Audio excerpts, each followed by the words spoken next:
une CAN de légende ou une CAN honteuse, les copains? Est-ce que c'est de légende ou honteux? Pas moi, ni l'un ni l'autre. Eh ben, si c'est ni l'un ni l'autre, on passait votre tour. Mais on va venir vous voir. On va pas dire de légende footballistiquement parlant, non. Je suis désolé, sur les matchs. Et honteuse, tu vas quand même s'il y a eu cet incident grave, tu peux pas dire que c'est la honte, puisqu'ils ont repris la honte. Ça aurait été que tout le monde rentre, le match arrêté, tu perds sur tapis vert, tu tires pas le penalty, c'est fini. Donc là, ça aurait Mané... été une honte, mais Mané, par son intelligence et sa prise de décision, ben, il a sauvé la CAN. Parce que là, c'était... Déjà qu'on en rigole de temps en temps, si tu veux retrouver un peu le sourire, tu dis parce que c'était un vrai bordel, c'était le chaos. T'as 40 mecs, tu sais pas, le vendeur de frites était là, de merguez, le mec, tout le monde était autour, les joueurs, l'entraîneur, c'est un fou, je le connais pas, c'est un fou. C'est pas un fou. Non, mais c'est un fou. Toi, tu vas le défendre, mais... Non, Stéphanois, s'il te plaît. Non, mais il était... habité, quoi. Il poussait ses joueurs et son équipe à ne pas finir le match. À deux doigts de se battre avec Regragui à la fin. Et d'ailleurs, après, il a retrouvé son calme, peut-être. La main, je crois, non, ça, j'ai pas vu. On va écouter Walid Regragui qui s'en fera son homologue sénégalais juste après la finale. Écoutez-le. L'image qu'on a donnée de l'Afrique aujourd'hui, c'est un peu honteux. Quand un entraîneur il demande à ses joueurs de sortir du terrain, comme je dis à la fin, il faut toujours rester classe, dans la défaite comme dans la victoire. Ce qu'a fait Pape ce soir, ça honore pas l'Afrique. C'est pas classe, mais c'est pas grave. Il est champion d'Afrique, donc il a le droit de dire ce qu'il veut. On a arrêté le match aux yeux du monde pendant au moins 10 minutes. Ça n'a pas aidé Brahim, c'est pas une excuse de la façon dont il l'a tiré, mais voilà, on va pas revenir en arrière. Il l'a tiré de cette manière-là. On va l'assumer, surtout moi en tant que coach. Et voilà, on regarde de l'avant. Guillaume, c'est une canne de légende ou une canne honteuse? C'est génial ça. J'ai aimé sa déclaration. J'ai pas aimé l'hystérie de Thio. J'ai trouvé ça on aurait bien aimé qu'il s'exprime, Thio, mais on l'a pas laissé s'exprimer à la conférence. Non, c'était le bordel en conférence de presse. Les journalistes marocains se sont emportés, lui ont dit. On a l'image, regardez. C'est Pape Thio qui débarque. C'est Pape Thio qui débarque. Alors à la fois il est acclamé par les journalistes sénégalais et puis conspué, hué par les journalistes. Les journalistes pro-marocains. Voilà, ça va se terminer par un peu de friture sur la veille. Oui, vous voyez, il y a un peu d'embrouille. Pro-américain, pro-marocain ou cette conférence sera donc suspendue et annulée. Il y a quand même des choses proches du chaos. Quoi. Ça, c'est notre profession. On est journalistes, on a tous des cartes de presse. Des comportements comme ça, moi, je trouve ça, mais c'est terrible. C'est invraisemblable aussi. C'est pas la première fois que ça est arrivé, parce que je me souviens, quand il y a eu l'élimination de l'Algérie, c'était contre le Mali, si je dis pas de bêtises. Il y a eu aussi dans les zones mixtes, c'est-à-dire là où se retrouvent tous les journalistes qui attendent le passage des joueurs, avec des échauffourées. Nigeria. Nigeria, pardon. Et avec des échauffourées invraisemblables entre journalistes de pays différents. Enfin, alors que les journalistes, on est tous des professionnels. Le Nigeria c'est pas digne de la carte de presse. Avait dominé de la tête et des épaules, mais pour moi, la grande révélation de cette Coupe d'Afrique des Nations, c'est Walid Regragui. Je l'ai trouvé exemplaire tout le temps. Il s'est fait allumer au départ, mais dans des proportions invraisemblables. On se demandait, alors qu'il vient quand même de faire une demi-finale de Coupe du Monde, que depuis le début de sa carrière d'entraîneur, il est devenu champion du Maroc. FUS Rabat, qui n'a jamais gagné un titre. Après, il a gagné la Ligue des Champions avec le WAC. Il arrive en demi-finale de Coupe du Monde. Et il a été très très bon. C'est-à-dire que le Maroc, on dit que ce n'est pas une quête de légende. Mais Walid Regragui, c'est très bien ce qu'il a fait. Il a subi une pression incroyable. Mais le Maroc avait positionné cette Coupe d'Afrique des Nations.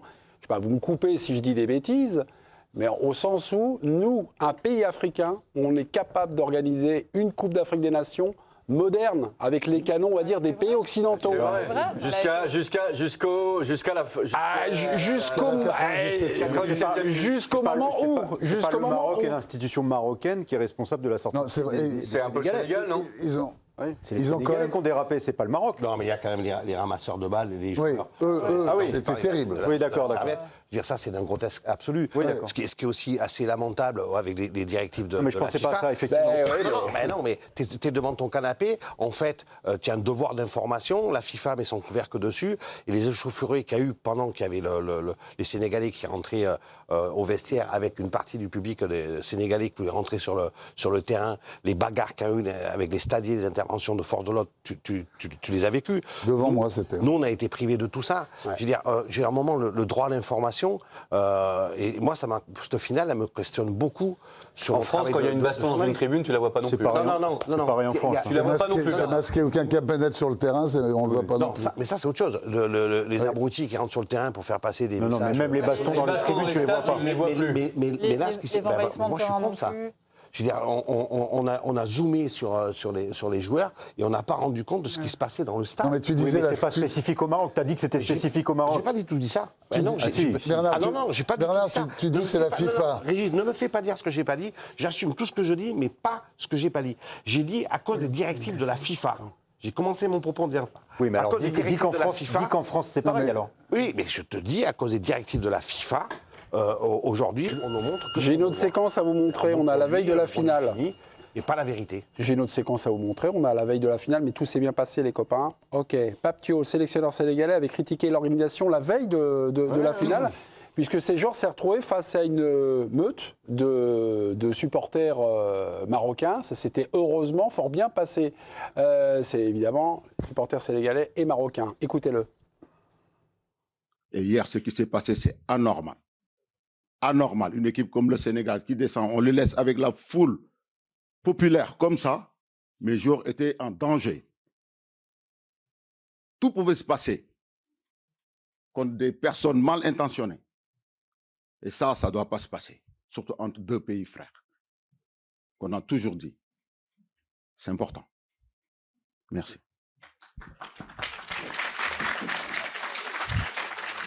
C'est bien passé ou ça s'est mal passé? Je comprends pas. Ça s'est Non, très bien c'est-à-dire passé. qu'ils sont Bien passé. arrivés, Il y ils avait ont pas de été sens très de bien. sécurité. Il y avait un- Non, je suis désolé, mais la canne houleuse, c'est trop fort. Mais je sais Non, pas. mais si- non, mais non, c'est- mais je vous c'est écoute depuis chaos. 5 minutes. Non, mais c'est pas la honte. Il y a Claude qui me dirait Grailly, super entraîneur, et Non. machin, vous siphonnez pour un truc. Non, pas Mais du il n'y a tout, rien mais eu. on a dit que c'était le cas. L'équipe titre au quart aujourd'hui, Non, mais le cas. c'est bien passé. C'est Tout pas ça en Mondiovision. Mais je vous non, écoute, les ça a gars. été une catastrophe pendant 15 minutes. Heureusement que le match a repris. Tu parles de honteuse. On ne peut pas dire. Il y a des si des c'est oui ou personnes non, mais- qui ont perdu le contrôle dans le staff, qui ont fait rentrer des joueurs. Les joueurs se sont énervés. Ça a duré un quart d'heure. Je suis d'accord avec tout ça. Après, ça devrait jamais. Ils vont être sanctionnés. Il faut l'espérer, obligatoirement. Parce que tu ne peux pas laisser oui. le Sénégal sans sanction, essayer de trouver qui est coupable. Mais la sécurité doit être coupable. L'organisation, parce que tu me dis que n'importe qui était là, même toi, tu as réussi, Même Claude Leroy. même toi, tu as réussi à te faufiler. Je voulais te poser une question aussi. Le pénalty, quand il est tiré, j'ai eu l'impression, parce qu'on a vu une seule image, Bein cachait tout, mais à un moment donné, une image d'en haut.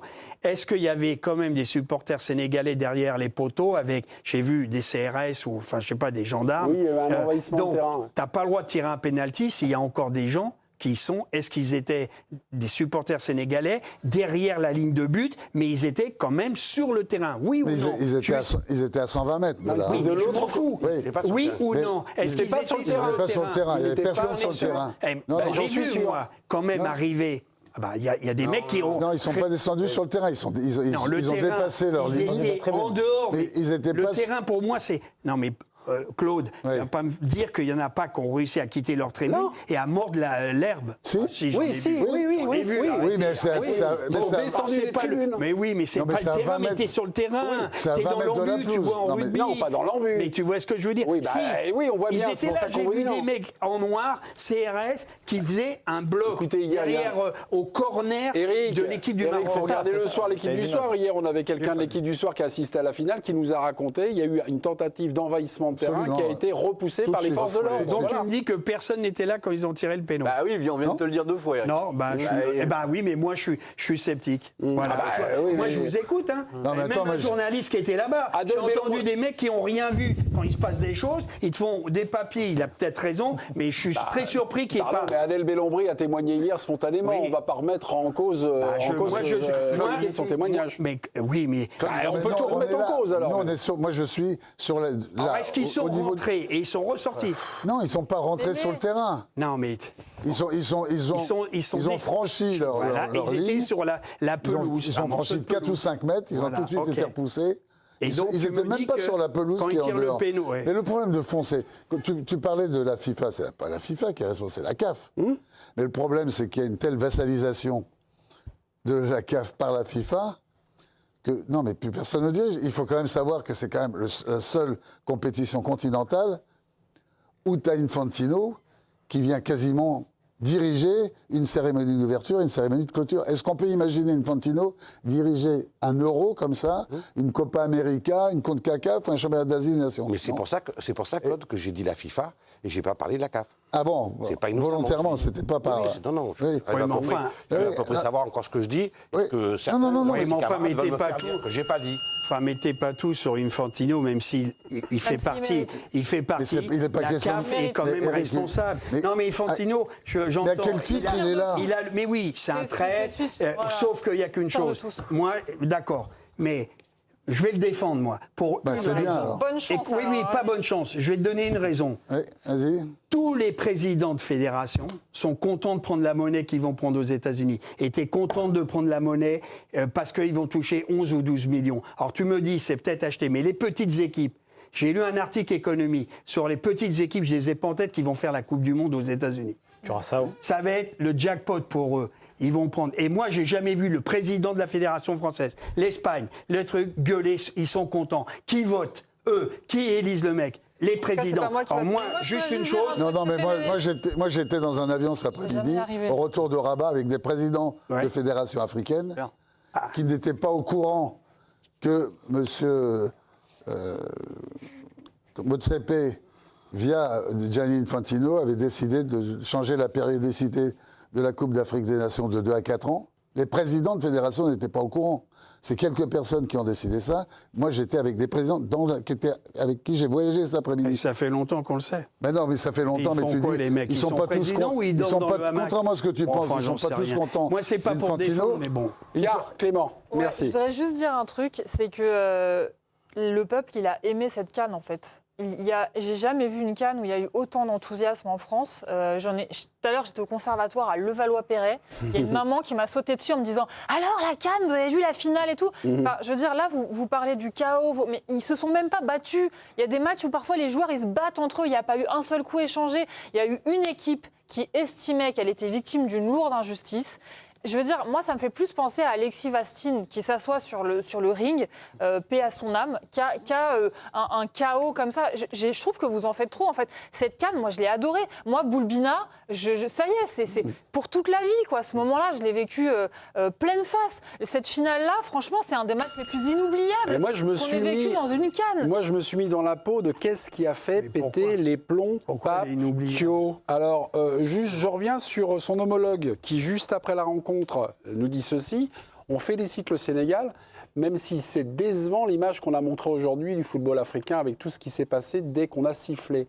Bon, depuis le début de la compétition, c'est malsain. Ouais. C'est dommage.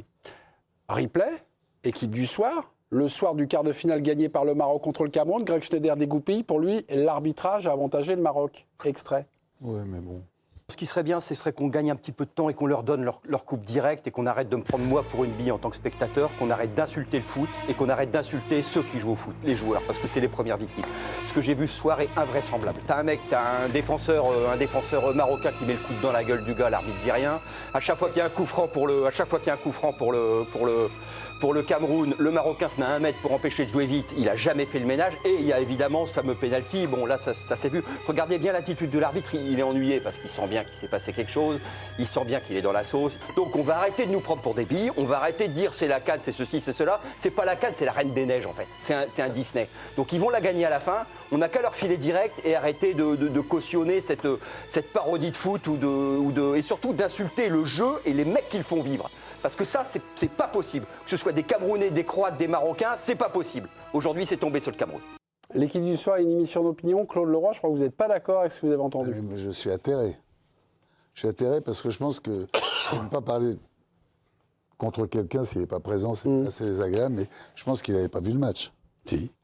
Bah alors, il faut qu'il change, je sais pas, il faut qu'il change de métier, mais c'est invraisemblable. Ce match-là, Cameroun-Maroc, le Maroc est la première mi-temps, mais 10 tailles au-dessus du Cameroun, qui pourtant une équipe que j'adore, et tout le monde le sait. Et en deuxième mi-temps, le Cameroun revient un petit peu dans la partie, mais encore très très loin. Donc sur ce match, dire que les Marocains sont hyper protégés et tout, qu'il y ait des actions de jeu, mais d'un côté comme de l'autre, comme on en voit toutes les semaines en Ligue 1 aussi. Mais sur cette Coupe d'Afrique des Nations, on ne peut pas dire, et moi aussi, je l'ai aimé, cette Coupe d'Afrique des Nations, avec certains moments de grande qualité technique. Si vous regardez le Maroc-Zambie du 3e match, vous allez voir pendant une demi-heure une équipe développer un football d'une qualité technique incroyable. Donc, je n'arrive pas à comprendre une telle diatribe.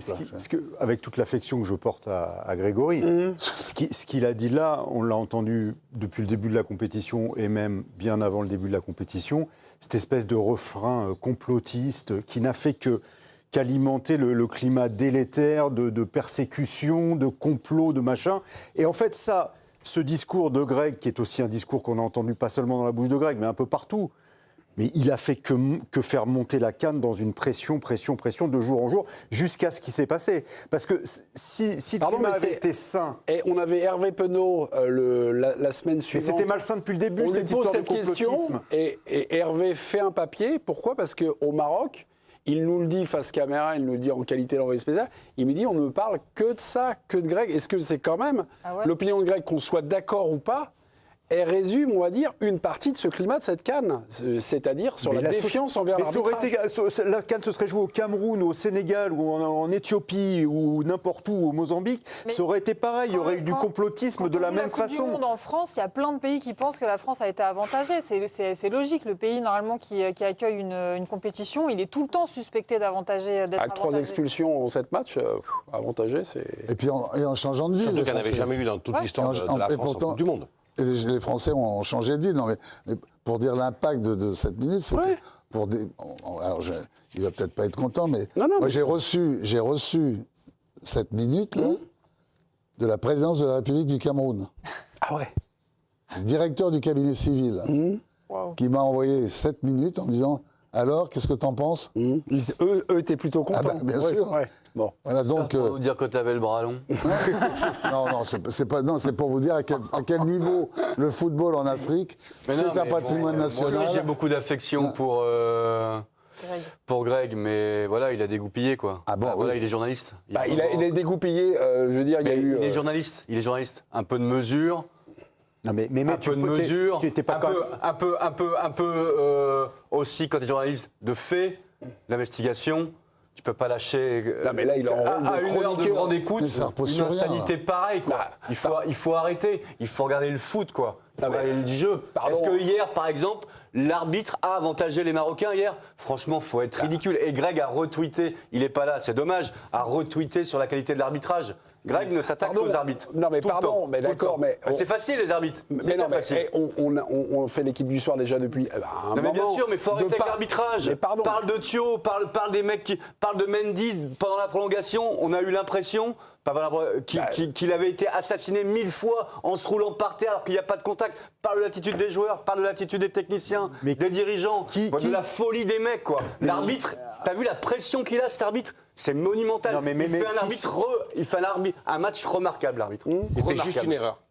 Mais c'est même pas une erreur, c'est pas une erreur. C'est pas une erreur flagrante. Si, il commet une erreur technique en sifflant trop vite. Non, parce qu'il pense qu'il y a faute. S'il est convaincu qu'il y a faute. Donc il n'y a pas de débat sur cette CAN sur l'arbitrage envers le pays organisateur, le Maroc. Mais qui suspecte à cette table que l'arbitre de la finale a été soudoyé, voilà, disons-le. Quelqu'un pense ça à cette table ? Non. Est-ce que quelqu'un pense que les arbitres ont été... Est-ce que je peux poser quand même une question ? Attendez. Moi, j'en pose une. C'est sur l'arbitrage. Mais il y a quand même beaucoup de gens devant le match à la 94e, quand le but est annulé, qui pensaient ça. Oui. Mais il y a faute. Il y a faute. Sur Hakimi, il y a faute ? Tu rigoles ou quoi ? Mais attends, mais on est dans une zone grise. On est dans une zone grise, mais t'es obligé d'y penser. Mais non, tu n'y penses pas. Et bien sûr que c'est pas parce que 1500 arbitres français ou européens ne sifflent pas cette faute-là qu'il n'y a pas faute. Il faut arrêter. Tout le monde y a pensé. Mais non, arrête de dire tout le monde parce que moi, j'ai pas pensé. Donc ne dis pas tout le monde, Pierre. Que des gens allaient y penser. Mais ne dis pas tout le monde. À la 94e, pourquoi tu dis tout le monde ? Pourquoi tu dis tout le monde ? Un but annulé à la 94e en finale, dans n'importe quelle finale. Il n'est pas annulé le but. Bah, Il n'est pas annulé. Non. Mais non, il n'est pas annulé. Il y a faute avant. Il siffle une faute. Il siffle une faute avant. 4 secondes avant. Il n'est pas annulé, le but. Si les gens pensent à ça... D'accord, mais dans l'esprit de l'intervention de Pia, vous comprenez à peu près où elle va en venir. Ça paraît injuste. On a la 94e. C'est le sentiment d'injustice qu'elle veut vous relancer. Mais ça paraît injuste parce qu'il y a un climat complotiste qui est monté depuis un mois et demi. Les gens n'y ont pas pensé. Oui, ça, je suis d'accord avec toi. Mais il faut pas faire comme si les gens bien n'y avaient pas pensé. C'est pas vrai. Il y a plein de gens qui y ont pensé. Moi, devant ma télé, je me suis mise à hurler en disant c'est pas possible. Moi, sur cette action, quand même, s'il y avait eu le VAR, l'arbitre aurait été quand même embêté. Moi, j'ai dit, il accorde, je dis rien, il siffle faute, je dis rien. Mais je suis pas aussi automatique, il n'y avait rien. Parce que Hakimi, sauf qu'il tombe sur le bulldozer. Une plaque de métal. Parce que c'est lui qui met d'abord un peu les mains, l'autre. Ouais. Il le pousse comme il le pousse avec les mains. Et on laisse. Mais il y aurait eu 50-50. Mais moi, je veux te poser une question sur le fond. Il m'a semblé, et je n'ai pas tout vu, je n'ai pas été le roi de la CAN, je te le dis tout de suite, parce qu'il y a aussi un match, hein, Maroc-Tanzanie à la dernière minute. Hein. Le penalty, ça je l'ai vu. Le mec poussé dans le dos. C'est quoi ta question 1-0. Mais la question, c'est est-ce que tu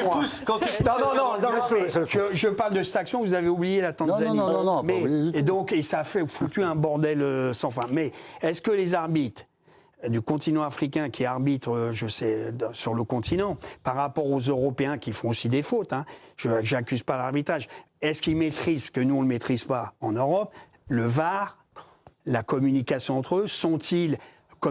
je suppose qu'ils arbitrent des matchs moins intenses, avec des joueurs moins performants, même s'il y a des clubs, des équipes, c'est pas l'Europe. Je pose la question, est-ce qu'ils sont à hauteur d'un événement comme ça ou pas? Parce qu'il a été pas trop mal, cet arbitre, mais moi je l'ai trouvé paniqué.